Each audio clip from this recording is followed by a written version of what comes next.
जरूर जही गुरुवेला औदा जही गुरुवेला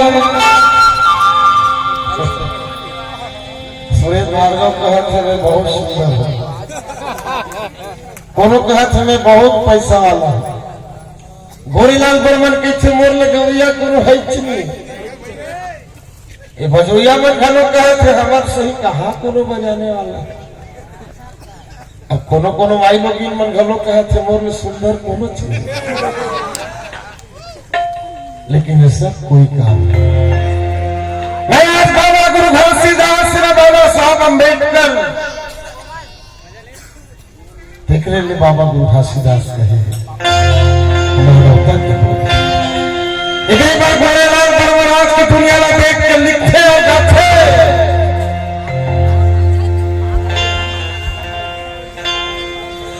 सखा चला